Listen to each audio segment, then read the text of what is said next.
La pochette classique et indémodable, la voici. Le patron de Linds Handmade vient juste de sortir et elle nous présente cette petite merveille. Donc je vais l'ouvrir pour vous. Je l'ai fait donc dans un coloris très basique, noir et blanc, mais j'ai ajouté un petit peu de peps à l'intérieur au niveau des poches zippées. Je vais vous le montrer tout de suite. Par ici. Voilà. Donc il y a la barre magnétique à installer, donc c'était une grande première pour moi, mais c'est très facile en fait en suivant donc, le mode d'emploi du fournisseur. Je vous montrerai aussi comment je l'ai fait. J'ai rajouté ceci, et vous pouvez très bien les faire vous-même, il n'y a aucun problème. Voilà, donc sur le patron original, il n'y a pas tout ceci. C'est à vous de les rajouter si cela vous tient à cœur. Bon, la pochette se tient très bien d'une main, il n'y a aucun problème. Elle est plus grande que ce que je pensais aussi. On peut largement mettre le téléphone à l'intérieur. Donc elle est vraiment très agréable à porter. Je vous la montre ici un tout petit peu plus près. Voilà. Donc je ne sais pas ce que vous en pensez, mais je la trouve donc magnifique. Très jolie. Elle est plutôt simple à réaliser aussi. Suivez toutes les étapes. N'oubliez pas un petit pouce bleu, m'encouragera à en faire plus. Je vous en remercie et à bientôt.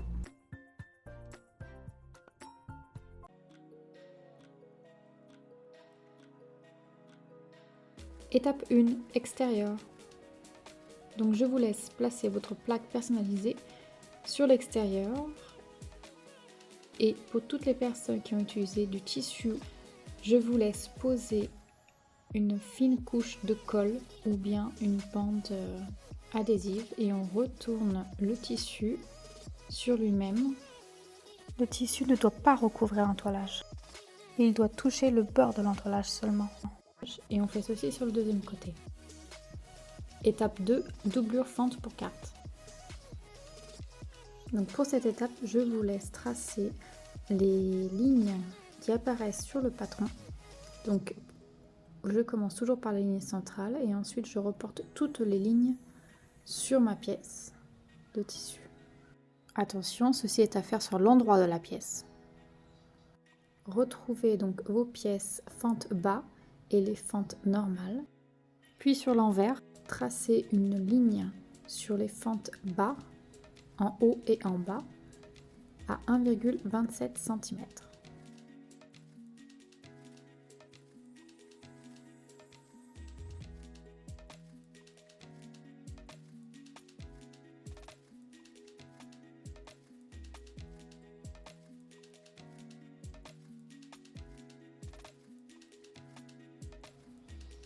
Pour les 4 fentes restantes, il vous suffit de faire la même ligne.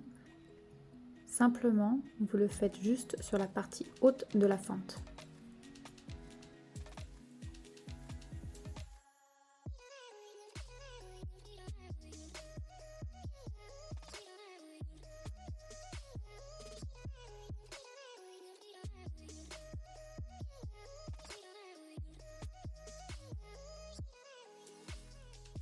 Donc maintenant, il vous suffit de replier la bande de tissu sur la ligne que l'on vient de tracer. On fait maintenir le tout à l'aide du fer à repasser et on fait ceci sur l'ensemble des pièces.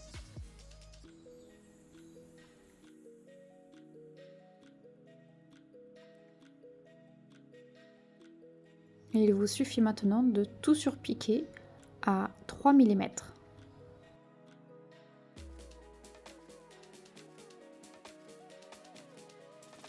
Donc on met la pièce envers sur le haut et on vient placer une des fentes normales sur la partie centrale, sur la première ligne qui a été tracée.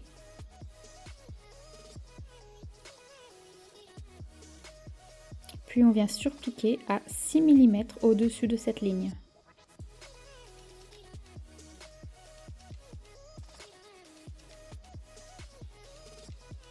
Voici ce que vous devriez obtenir.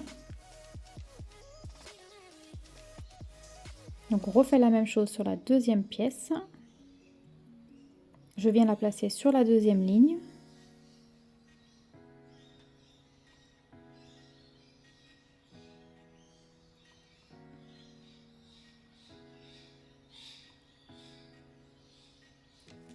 et on surpique à 6 mm également.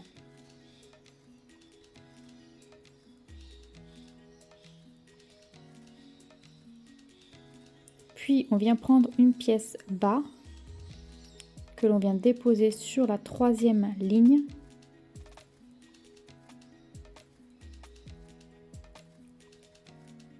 Et cette fois-ci, on vient surpiquer 2 lignes.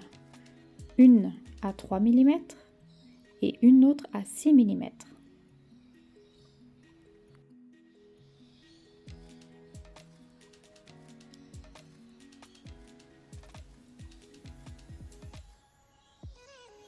On revient produire la même chose, donc on tourne l'ensemble et on revient prendre une des pièces normales et on la repose sur la première ligne.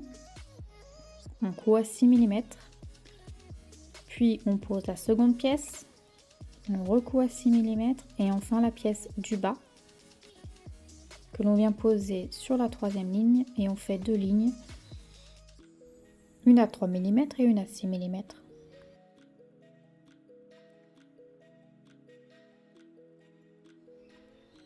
Donc voici ce que vous devriez obtenir. Donc maintenant on retrouve nos 2 pièces de côté et on vient les aligner. On épingle le tout.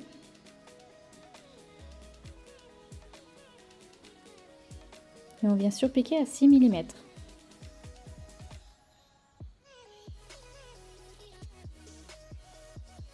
Vous écartez les marges de couture. On peut repasser. Et on vient surpiquer à 3 mm cette fois-ci. Puis on fait la même chose de l'autre côté. On épingle. On pique à 6 mm et on surpique à 3. Toutes vos pièces, toutes vos fentes doivent être attachées.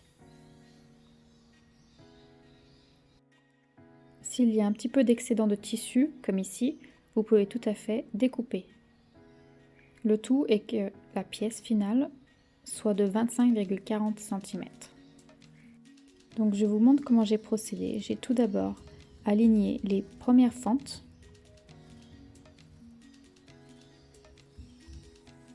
Puis je suis venue découper légèrement la partie haute. Cela donc m'a permis de tout équilibrer. Donc on va faire la même chose ici. La largeur doit être de 18,73 cm. Donc pour ce faire, j'ai repris ma pièce du patron, j'ai retiré la marge de l'entoilage, puis je suis venue apposer cette pièce de patron sur le milieu de ma pièce. Je vérifie bien la dimension. Je superpose, bien centré, et je viens découper au bord à bord. Donc voici ma pièce. Allez, on passe à l'étape 3, pose de la première poche zippée. Donc vous reprenez votre ensemble et votre zip. Vous pouvez vous aider ici d'un morceau de bande adhésive. Puis vous superposez votre zip. Attention, l'envers doit être face à vous et le zip sur la gauche.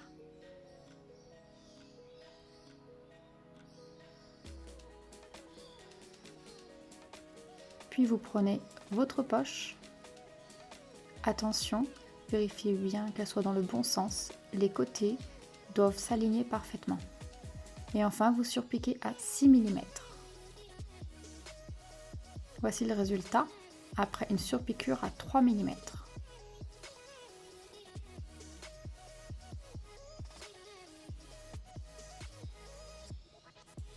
Donc maintenant, vous venez replacer votre poche sur la partie haute du zip. Vous alignez bien les côtés adjacents.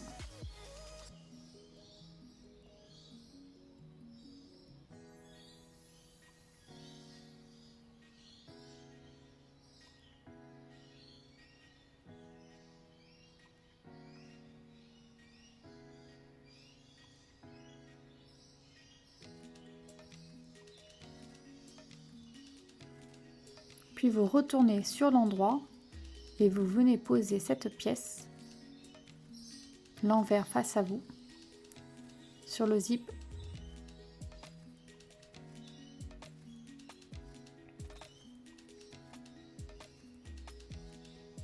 Et vous faites une couture à 6 mm.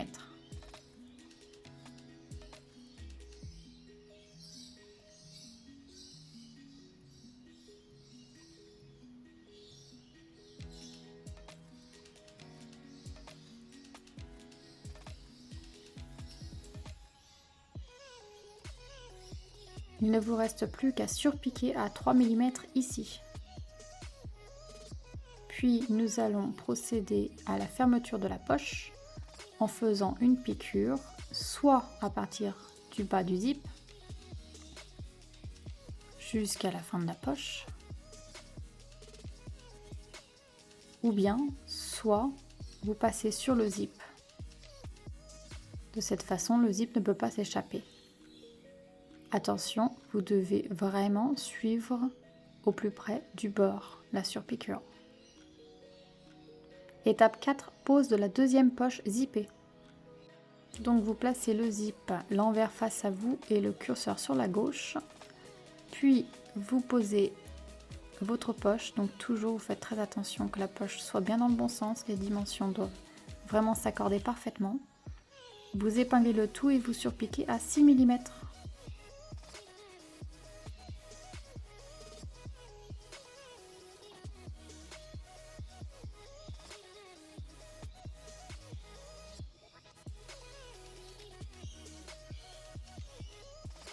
Donc vous procédez à une surpiqûre à 3 mm ici, sur le bas du zip. Voici ce que cela donne. Vous remontez la poche sur la partie haute du zip.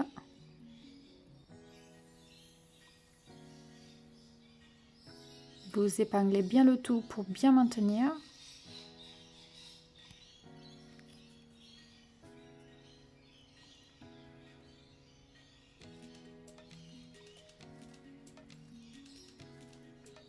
Puis on va faire comme précédemment, c'est-à-dire on va retrouver cette petite pièce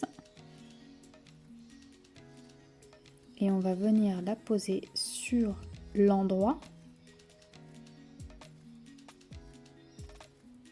bien la centrer, épingler de nouveau et on vient piquer à 6 mm. Donc comme tout à l'heure, on procède à la surpiqûre à 3 mm et on vient fermer les poches.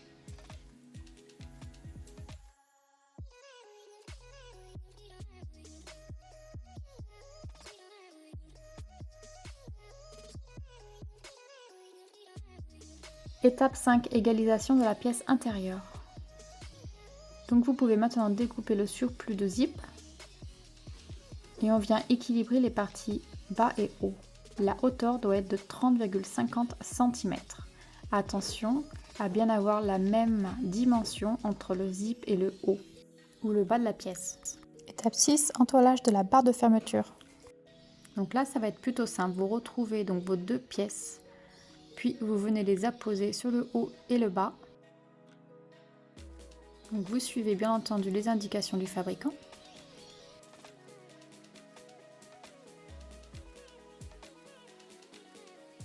Étape 7, assemblage des pièces extérieures et doublure.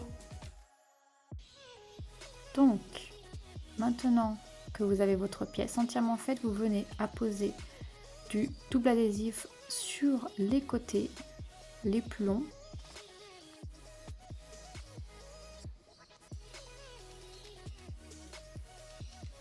Puis, vous venez superposer cette pièce sur votre extérieur. Et donc vous venez surpiquer la partie haute et bas à 3 mm.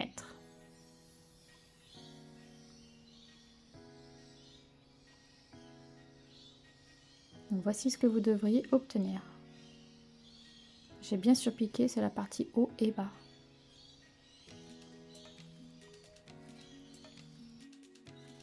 Donc maintenant, on place de la bande adhésive double face sur les côtés adjacents de l'extérieur.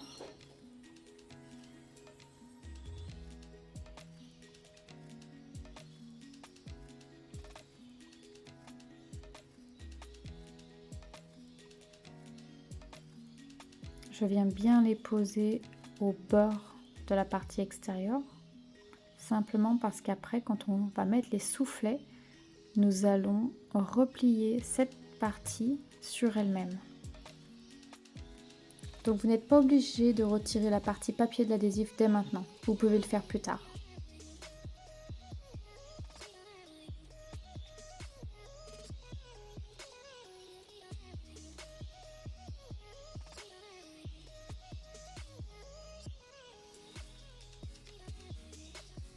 Voilà, le but du jeu, c'est qu'ensuite nous allons mettre donc les soufflets à l'intérieur, coincés donc entre ce repliage et la partie intérieure.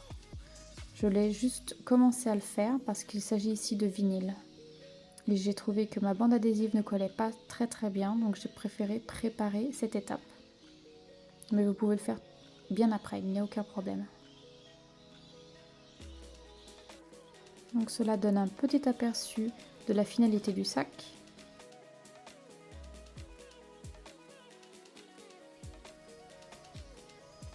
Étape 8, soufflet. Ici, donc si vous avez utilisé du tissu, vous devriez avoir 4 morceaux.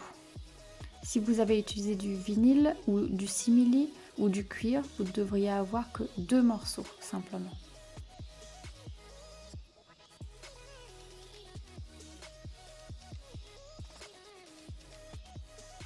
Donc vous prenez vos soufflets et endroit contre endroit, vous venez les replier.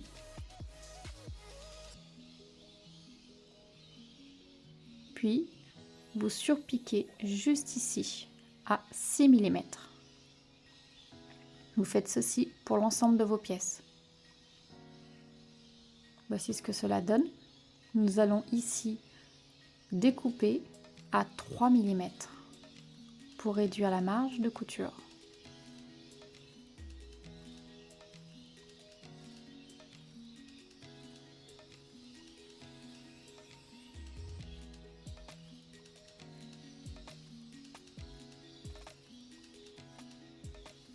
Puis donc vous les placez endroit contre endroit. Vous alignez bien les côtés longs et vous surpiquez à 6 mm. Vous ouvrez ici vos marges de couture à l'aide d'un fer à repasser, c'est toujours mieux. Puis vous retournez l'ensemble.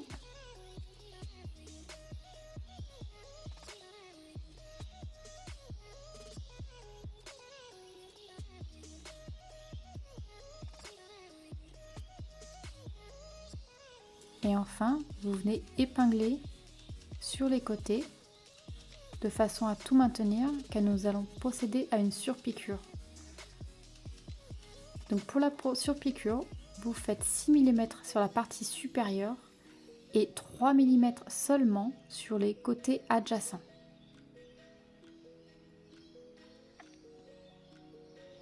Donc je vous montre ici ce que cela donne. Donc j'ai bien fait 6 mm sur la partie supérieure et 3 mm sur les côtés adjacents pour les deux pièces. Je viens poser de l'adhésif sur les côtés des soufflets.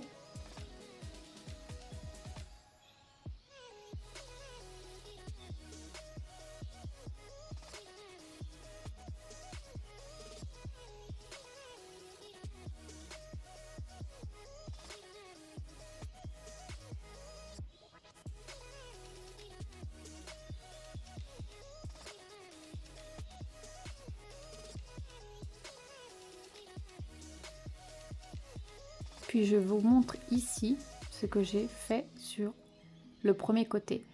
Donc je pose le soufflet au milieu. Mais attention, je reste bien que sur la partie doublure. Puis je viens replier ici la partie extérieure sur elle-même de façon à tenir la doublure et le soufflet ensemble.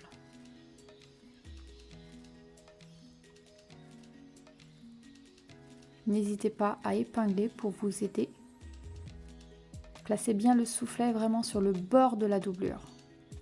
Égalisez bien les distances entre le soufflet, le haut du soufflet et le haut du portefeuille. Étape 9. assemblage de l'extérieur et les soufflets. Et voici donc l'étape où nous allons finaliser le portefeuille. Il vous suffit maintenant de piquer à 6 mm les deux côtés, de façon à tout maintenir ensemble. Voici le résultat.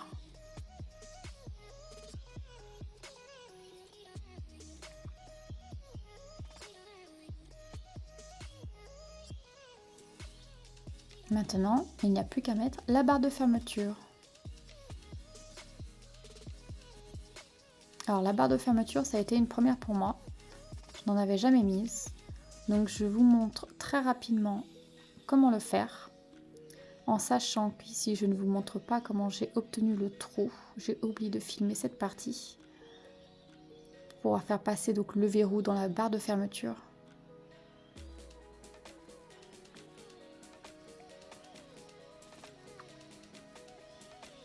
Voilà, une fois que c'est posé, il ne vous restera plus qu'à installer les vis.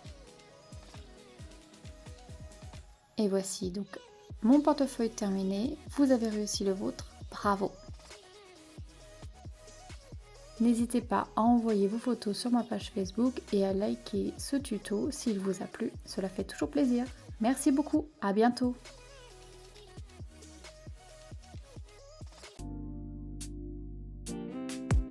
Strawberry on my lips and sugar fingertips. I can feel the beat running through the speakers. Blue skies, blue waves every day.